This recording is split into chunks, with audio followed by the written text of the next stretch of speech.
कौमी असम्बली में आईनी तरमीम का मुजव्वज़ा पैकेज आज पेश किया जाएगा। ज़राए के मुताबिक आईनी तरमीम के जरिए आईनी अदालत कायम की जाएगी।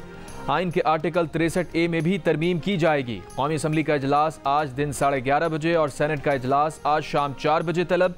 वज़ीर आज़म शहबाज शरीफ ने कौमी असम्बली इजलास से पहले काबीना का इजलास भी आज ही तलब कर लिया। आईनी तरमीम के मुसवदे की मंजूरी दी जाएगी। वज़ीर आज़म ने नून लीग और इत्तेहादी अरकान को अशाइये पर बुलाकर एतमाद में लिया। MQM, BNP, नेशनल पार्टी और मुस्लिम लीग ज़िया के अरकान भी शरीक। वज़ीर आज़म ने सेनेट और कौमी असम्बली के अरकान को आज इस्लामाबाद में मौजूद रहने की हिदायत कर दी। बिलावल भुट्टो ने भी अपने अरकान पार्लियामेंट को अशाइया दिया। ज़राए के मुताबिक अदलिया से मुताल्लिक़ आईनी तरमीम में सुप्रीम कोर्ट के जजेस की मुद्दत 65 साल से बढ़ाकर 68 साल करने और हाई कोर्ट्स के जजेस की मुद्दत मुलाजमत 62 साल से बढ़ाकर 65 साल करने की तजवीज़ शामिल है। जज तकर्रुरी के तरीक़ाकार में भी तब्दीली का इम्कान है। जुडिशल कमीशन और पार्लिमानी कमेटी को एक बनाने की तजवीज़ आईनी तरमीम का हिस्सा होगी।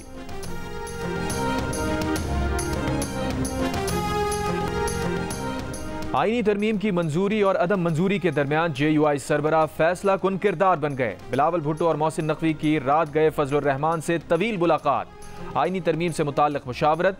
बिलावल भुट्टो विक्ट्री का निशान बनाकर रवाना। ज़राए के मुताबिक बिलावल और मोहसिन नकवी की जानिब से फजलुर रहमान से आज होने वाली आईनी तरमीम के लिए ताउन मांगा गया, जिस पर मौलाना ने सोच विचार का वक्त मांग लिया। JUIF के रहनुमा कामरान मुर्तज़ा ने कहा, हुकूमत की जानिब से कुछ तजावीज़ आई हैं।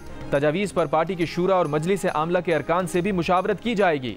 आईनी तरमीम आज असम्बली में आ रही है या नहीं हमें मालूम नहीं। इससे पहले हफ्ते की रात आज़म नज़ीर तारड़ की क़यादत में हुकूमती वफ़द ने मौलाना फजलुर रहमान से मुलाकात की थी।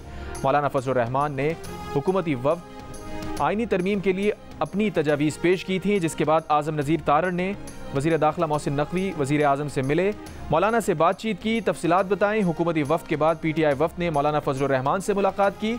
मुलाकात के बाद PTI वफ़द मीडिया से बात किए बगैर रवाना हो गया।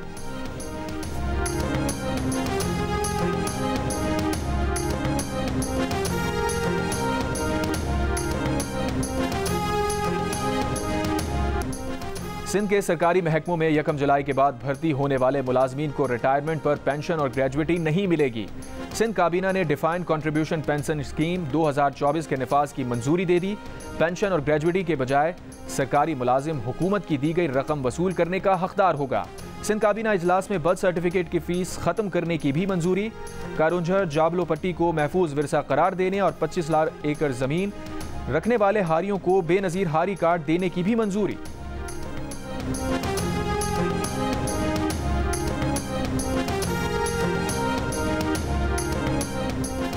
कराची के इलाके मंगोपीर में गुटखा तैयार करने वाली फैक्ट्री पर छापा, 4 मुल्जिमान गिरफ्तार। शहर के दीगर इलाकों से 2 मुल्जिमान गिरफ्तार।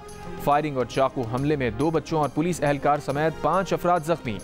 नबी बख्श थाने की दूसरी मंजिल पर बैरक से पुलिस एहलकार की 2 से 3 दिन पुरानी लाश मिली है। पुलिस के मुताबिक ASI गुलाम सरवर मुख्तलिफ बीमारियों में मुब्तला था। आजम बस्ती में घर में इत्तफाकिया गोली चलने से 5 साला बच्चा जाँ बहक।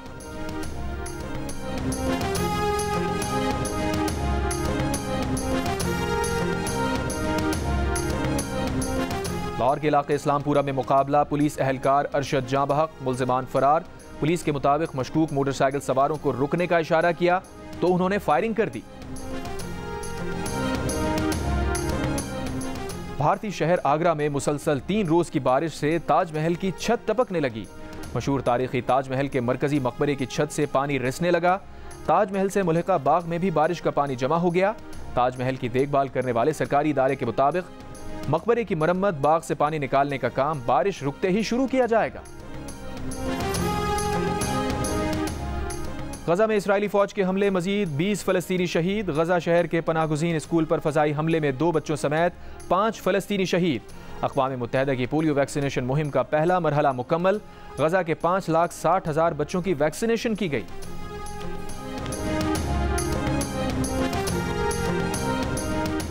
सऊदी अरब इसराइल ताल्लुकात आज़ाद फ़लस्तीनी रियासत के क़याम तक मामूल पर नहीं आ सकते।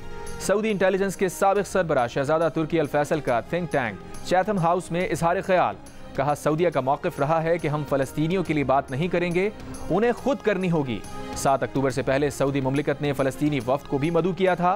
बदकिस्मती से 7 अक्टूबर को इसराइल पर हमास के हमले ने इन मुज़ाकरात को ख़त्म कर दिया।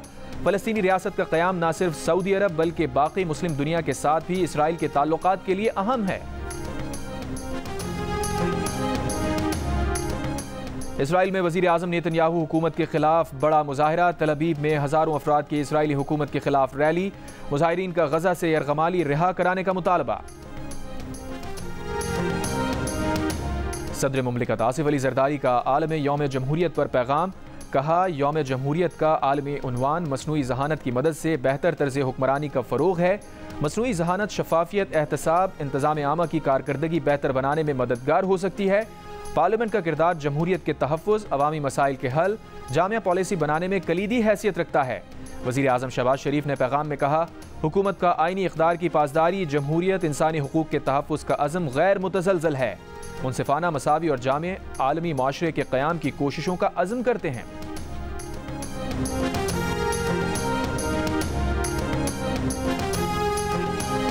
कोयटा में मौसम की तब्दीली के साथ बुखार और गले के अमराज में इजाफा। मरीजों की शिकायत है कि बलूचिस्तान के अस्पतालों में आम अमराज की अद्वियात भी दस्तयाब नहीं। कोयटा के मेडिकल स्टोर से भी गले, सीने और बुखार के अमराज की अद्वियात और बेशतर एंटीबायोटिक गायब हो गई। मेडिकल स्टोर मालिकान का कहना है कि अद्वियात की नई कीमतें लगाने के लिए पुराना स्टॉक गायब कर दिया जाता है।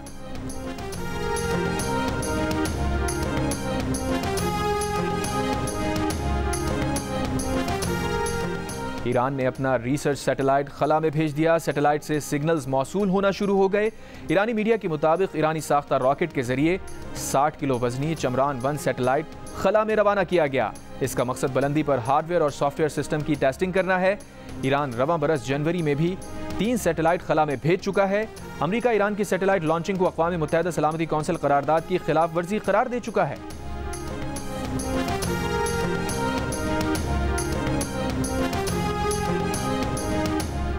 जर्मनी ने यूक्रेन को रूस के खिलाफ तवील फासले तक मार करने वाले मिसाइल इस्तेमाल करने की मुखालफत कर दी। जर्मन चांसलर ओलाफ शॉल्ज ने वाज़ेह किया है कि दीगर ममालिक इजाज़त दें तो भी जर्मनी मुखालफत जारी रखेगा। कहा, यूक्रेन ने रूस के खिलाफ जर्मन हथियार इस्तेमाल किए तो हमें मुश्किलात होंगी।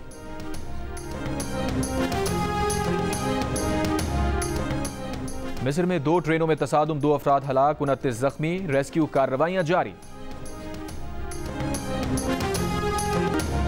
कराची में गवर्नर हाउस सिंध में ईद मिलादुन नबी सल्लल्लाहु अलैहि वसल्लम की मुनासबत से नात खानी की पुर-रौनक महफिल का इनेकाद। गुलहाए अकीदत पेश। गवर्नर हाउस को रंग बिरंगी रोशनियों से सजा दिया गया। गवर्नर सिंध कामरान टिसोरी ने कहा, निज़ाम मुस्तफ़ा में हमारे तमाम मसाइल का हल है। नबी पाक की तालीमात की पैरवी नागुज़ीर है।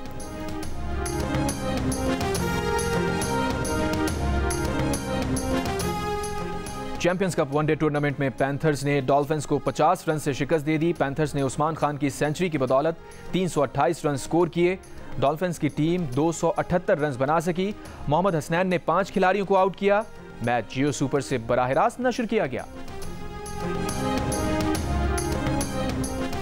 बाबर आजम क्रिकेट पर तवज्जो दें, अपनी परफॉर्मेंस से जवाब दें। कप्तानी छोटी चीज़ है, विराट कोहली की मिसाल मौजूद है। साबिक कप्तान यूनुस खान का बाबर आजम को मशवरा।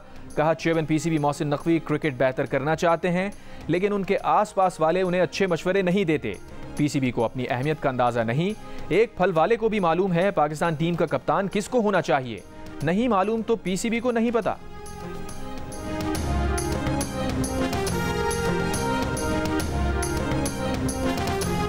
ड्रामा सीरीज अंधेरा उजाला से शोहरत की बुलंदियों पर पहुंचने वाले फनकार जमील फखरी की आज 78वीं सालगिरह। इंस्पेक्टर जाफर हुसैन के किरदार ने उन्हें अमर कर दिया।